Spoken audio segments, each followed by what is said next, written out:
Welcome friends. Paschimbanga থেকে যারা এনআইওএসের candidate, যারা পরীক্ষার্থী, তাদের জন্য সত্যি এটা একটা সুখবর। কারণ ডিসেম্বরে যে পরীক্ষা হয়েছিল এবং যে পরীক্ষাকে কেন্দ্র করে, কোশ্চেন আউটকে কেন্দ্র করে শুধুমাত্র পশ্চিমবঙ্গে পরীক্ষা বাতিল হয়েছিল এবং আবার পশ্চিমবঙ্গের পরীক্ষার্থীদের পরীক্ষা দিতে হয়েছিল। কোর্টে মামলা হওয়া সত্ত্বেও সেই যে রি এক্সামিনেশনের যে পদ্ধতি, তাতে স্টে অর্ডার কোর্ট দেয়নি। পাশাপাশি কোর্ট যেটা করেছিল 31শে মার্চ পর্যন্ত ওই যে প্রথম দফার যে পরীক্ষা হয়েছিল ডিসেম্বরে, তাতে ফল প্রকাশের ওপর স্টে অর্ডার দিয়েছিল।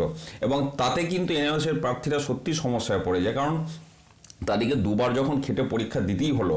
এবার আমরা জানি 31শে মার্চের মধ্যে এই এনআইওএসের যে প্রসেস, সেটা কমপ্লিট না হলে এই সমস্ত চাকরি যারা করছেন, চাকুরিরত যারা রয়েছেন, তাদের চাকরিটা প্রশ্নের মুখে পড়বে। আবার এদিকে কোর্ট 31শে মার্চ পর্যন্ত স্টে অর্ডার দিয়ে বসেছিল।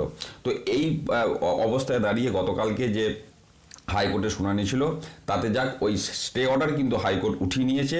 এবং এটা নিশ্চিতভাবে আমি বলতে পারি, পশ্চিমবঙ্গ থেকে যারা এনআইওএসের পরীক্ষার্থী রয়েছেন তাদের কাছে এটা একটা সত্যি আনন্দের বিষয়।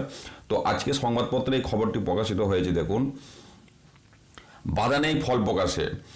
এনআইওএস এর শিক্ষানবিশ প্রাথমিক শিক্ষকদের পরীক্ষার ফল প্রকাশে বাধা দূর হলো হাইকোর্টে। তবে গত ডিসেম্বর এবং এবছর ফেব্রুয়ারিতে হওয়া পরীক্ষার উত্তরপত্র আপাতত সংরক্ষণ করে রাখার নির্দেশ দিয়েছে আদালত। তবে মঙ্গলবার বিচারপতি সমাপ্তি চট্টোপাধ্যায় ফল প্রকাশে বাধা তুলে নেওয়ায় আপাতত স্বস্তিতে রাজ্যের প্রায় 1,79,000 শিক্ষক পরীক্ষার্থী। এ রাজ্যের অপ্রশিক্ষিত শিক্ষকদের ন্যাশনাল কাউন্সিল ফর টিচার্স এডুকেশনের নির্দেশিকা মেনে 31শে মার্চের মধ্যে ডিপ্লোমা ইন এলিমেন্টারি এডুকেশন বা ডিএলএড কোর্স শেষ করার কথা। কেন্দ্রের অধীনস্থ এনআইওএসকে অপ্রশিক্ষিত ওই শিক্ষকদের প্রশিক্ষণের দায়িত্ব দেওয়া হয়। সেই অনুযায়ী গত বছর 20 ও 21শে ডিসেম্বর পরীক্ষায় বসেন এ রাজ্যের প্রায় 1,79,000 প্রাথমিক শিক্ষক, প্রথম থেকে অষ্টম শ্রেণী পর্যন্ত। কিন্তু পরীক্ষার সপ্তাহখানেক বাদে এনআইওএস বিজ্ঞপ্তি দিয়ে জানায় এ রাজ্যে প্রশ্ন ফাঁস হয়েছে। তাই 3 এবং 17 ফেব্রুয়ারি ফের এ রাজ্যের পরীক্ষার্থীদের পরীক্ষা নেওয়া হয়। অ্যাকচুয়ালি পরীক্ষাটা হয়েছিল 3 ফেব্রুয়ারি। সেই দিন পরীক্ষায় আবার কিছু কিছু জায়গায় বিভিন্ন কারণে ভেন্যুতে পৌঁছাতে পারেনি ক্যান্ডিডেটরা, তাদের আবার পরীক্ষা হয়েছিল 17 ফেব্রুয়ারি। অনেক ঘটনা ঘটেছে, আপনারা সব জানেন। তো যাই হোক, এনআইওএসের ওই বিজ্ঞপ্তি চ্যালেঞ্জ করে মামলা করেন এক শিক্ষক। তার দাবি, প্রশ্ন ফাঁসে সিবিআই তদন্ত করা হোক, নতুন করে পরীক্ষা নয়। আদালত নিষেধাজ্ঞা জারি না করায় নির্ধারিত দিনে পরীক্ষা হয়।